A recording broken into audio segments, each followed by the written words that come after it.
I sat down with the junior senator from Arkansas, Tom Cotton. He offered his take on the recent results from Iowa and what to expect going forward. Welcome, Senator Tom Cotton. Appreciate you visiting with us from Washington, D.C. today. Let's talk about the Iowa caucuses, the New Hampshire primaries just right around the corner. You've spent some time in New Hampshire recently. What was your takeaway from what happened in Iowa, and what are your expectations for New Hampshire? Well, thanks, Roby. It's good to be on with you. I understand that you're now up in Northeast Arkansas as well, so I want to say hello to your viewers up there.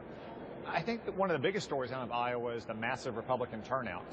The increase in turnout was over 50%. Some of that is obviously attributable to the campaigns that worked hard to get Republican voters to the caucuses, but some of that just reflects the enthusiasm that so many Republican voters have. And then you contrast that on the Democratic side, where the Democratic Party has done everything they could to circle the wagons around Hillary Clinton, yet a socialist from Vermont was able to run even Steven with her. So I think that bodes very well for the Republican Party this November in the general election, not only in Iowa, but all around the country. Let's talk about the three top place finishers in Iowa. You have Cruz, you have Trump, you have Rubio. Are you comfortable with any three of them if they were to get the GOP nomination? And I will extend that a little further. If you wish to state who you might be endorsing, as some congressional folks have done in Arkansas this week, we would entertain that.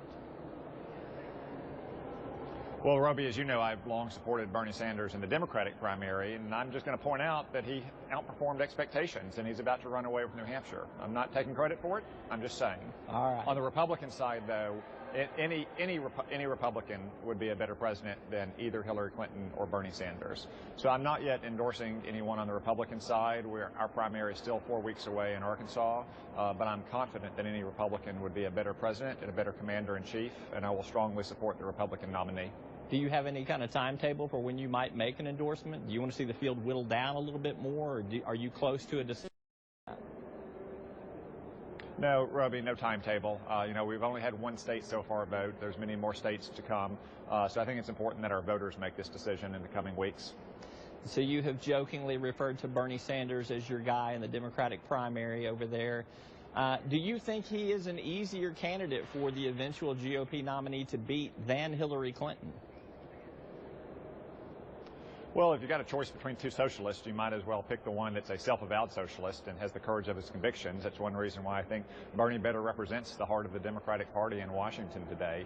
I wouldn't venture a guess to say that Bernie or Hillary would be easier to beat, but I know that most Arkansans, and I think most Americans, are looking for a change in direction from Barack Obama, and it's the Republican candidate who's going to deliver that new direction.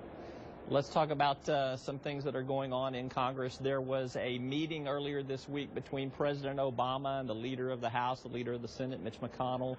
I'm not sure if you've necessarily been debriefed on what that meeting entailed, but what can you tell me of that meeting between those three important dignitaries?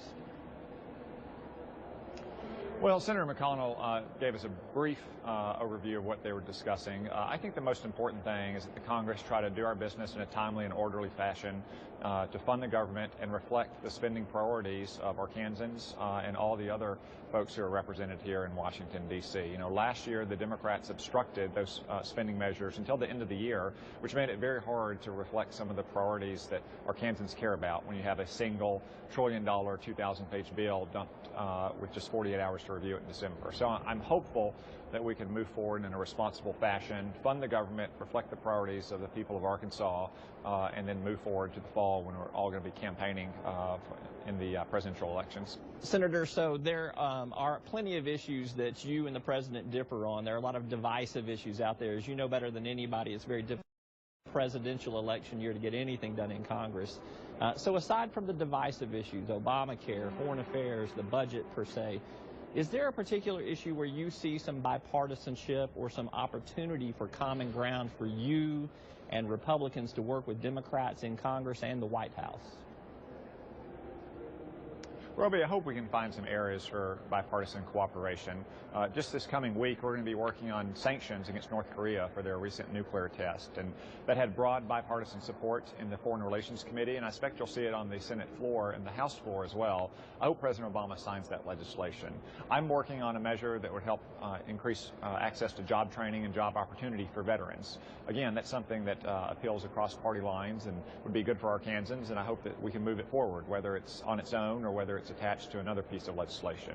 So you're right that it's always hard to pass legislation in a presidential election year. But, you know, we've been having elections in this country every other year for over 200 years, and presidential elections every 4 years for the same time. And we've always managed to find some ways to work together in those years. So I hope we can do that again. I can point to a lot of examples of where the two parties and all the different chambers have not worked very well together, too, during those 2-year and 4-year election cycles. Let's switch to something where there is some controversy. You have raised some objections to a sentencing overhaul bill that has been pushed by some Republicans and many Democrats. Your fear is that in addition to working maybe on behalf of some nonviolent offenders, this bill could free some violent offenders from prison. I'll give you a chance to stake out your position on this legislation before I ask you a follow-up. Roby, this legislation is based on a myth, the myth of mass incarceration of nonviolent, low-level drug offenders in federal prison. That's just not the case. First, federal prisoners only account for about 1/8 of all prisoners in this country.